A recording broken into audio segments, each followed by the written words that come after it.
respected members on the dais, off the dais, faculty and students. It's a great pleasure to come here. Thank you for the honor of inviting me to speak today. My association with the institution goes quite long. I think at least 10 years, maybe even more than that. Soliton has been coming to the campus for recruitment.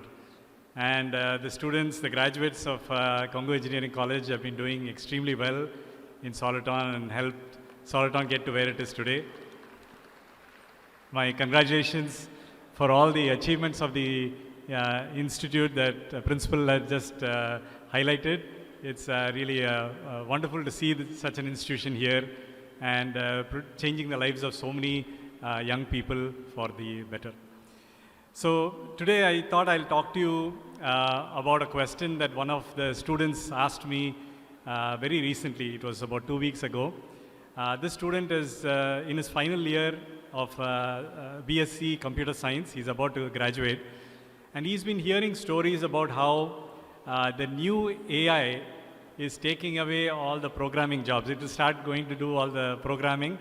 So he was worried whether he made the wrong choice. Did he choose wisely, and will his job still be there when he graduates? So clearly we are going through an inflection point as a civilization. I think this is best expressed in form of what we have seen recently. It is an app called Chat GPT. Now, Chat GPT was released just in November of last year. It has already exceeded more than 100 million active users. Now, just for contrast, all the popular applications that you are already familiar with, whether it is WhatsApp, Facebook, YouTube, Instagram, all of these, Twitter, all of these apps all have crossed 100 million users, but they took anywhere between 5 years to 2.5 years to reach 100 million users. Chat GPT reached 100 million users in 2 months. This has never happened before, and it clearly shows how much this has captured the imagination of the whole world, right? Pretty much. I personally, I've been trying out Chat GPT as well, and I do not know Python programming. So recently I went to Chat GPT and said, I want to write a Python program, and I had some task in mind. It was actually one of the problems we give our programming in our programming rounds. So I thought, let me try to get Chat GPT to write a Python program, and I will just chat with it in English, right? So I opened the Chat GPT and I started typing in what I thought the program should do, about 3-4 steps. It wrote the entire program. Then I said, okay, give it this particular input, an array of numbers. All I did is typed in the numbers, comma separated. I was not worried about format, anything of that sort. It executed the program and gave me the result, the correct result. I was very, very impressed, to tell you mildly, right? Because I've never seen a technology. I did not imagine that it would happen in my lifetime, that something like this would actually happen. So given these capabilities, what is the future of jobs? What are graduate engineers going to be doing in the coming years, right? So with that, to answer the question, I'll just step back and talk a little bit about our relationship with machines and computers in the last, in our history, right? So about 200 years ago, we had the industrial age, and we offloaded a lot of manual activity, things that required a lot of physical labor, particularly of a very repetitive nature. We offloaded it to machines. About 100 years ago, computers came into the scene, and we were able to offload repetitive mental tasks. These were all, now computers do them much better, and we are happy to have gotten this. But we always thought humans are required for tasks that require intelligence, right? So this was always going to be our domain, the domain of humans, right? So, but of course, IBM, a big, a well-known company that started this computer revolution, they have been trying to see how far they can push computers to handle what we call our intelligent tasks. So they took this approach saying, okay, at that time they said, okay, what is one of the most impressive achievements for a computer to do? Can it beat the world champion in chess? And chess is seen as a complex task, a complex game that requires intelligence. So they actually achieved that. They built a computer called Deep Blue. The computer was as large as a room, and it required huge number of engineers programming for a long time, very complex program, very rule-based. Finally, they did create a computer that beat the world champion in chess, and so that happened. So then they said, okay, chess is a very rule-based game. What about natural language? Can a computer understand natural language the way people do? So then they created this computer called IBM Watson. And then the game they chose was a game called Jeopardy. It is a quiz competition that happens on TV. So they programmed the computer. Again, it was a large supercomputer. And they actually beat the world's best quiz champion because IBM Watson could understand the question and answer of course, picking up an answer I think was less impressive, but understanding language, right? All kinds of questions it was able to understand. But it really did not impress the world very much because it was not very practical. Just to get a chess playing computer or a quiz playing computer, if you had to build a supercomputer and put in hundreds of engineers to solve that problem, is it really relevant for us, right? So that was always the question until we came across machine learning.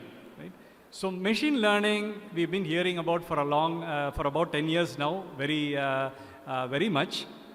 And this is a fundamentally different paradigm in which we are programming a computer. So we are no longer programming with a lot of rule-based explicit statements, if this, then do that. We are programming it through showing it examples, right? So it is not even, don't even call it programming, we call it training. So we just show it a lot of examples. We train it with examples and say, now you generalize, right? If I give you a new example, a new input, using all the examples you have seen before, can you give me an output that looks reasonable? And this, of course, has been going on for many years. It is not under 10 years, it is much older than that. But it started off at a time when computers were not that powerful. And it was, if you think of those machine learning systems, you can think about it as a function with a number of parameters. And these parameters were in the range of sometimes as few as 5, maybe as many as tens of parameters. And all you did in training was to tune these parameters to bring it to the right level to get that function to give you the right output. But recently, program like Chat GPT has now leveraged all the huge amount of computing capability that we have now assembled. And we have a lot of data with which to train. Actually, this it goes into there is a lot of interesting architectural reasons why Chat GPT was possible today. But Chat GPT has more than 100 billion parameters to tune, right? And it will require 100 billion or more examples to tune those parameters, right? It requires a lot of data. And the rumor is that GPT-4, the latest of that generative AI programs, has 1 trillion parameters. And it has been trained on a large fraction of the entire information on the internet, right? So this is the kind of thing that we have, that has been created now. And it is doing a wide range of tasks.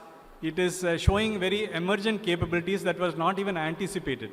That is, it is working out logic problems. You can give it a problem and it is working out the logic. And all it is what it is a large language model, meaning it is simply predicting what should be the next word it should put on the screen, given your prompt and the previous words that it put out, right? Using that, it is doing amazing things, writing poetry, it's creating PowerPoint presentations, it's writing programs like the one I just talked about at the start. So given all of this, we come back to the question, what happens to jobs in the age of such powerful AI technology? So if you go back in the past, when the Industrial Revolution came, it displaced a lot of people from jobs, but the jobs did not decrease, right? The jobs kept coming. It was a different type of job, but the jobs were there. When computers came, there was again a big worry. Now with computers taking up so much of the jobs people are doing, what happens to jobs? And same thing happened. More jobs got created of a different nature, and we offloaded some of the things that the computers could do, and we were doing different things, right?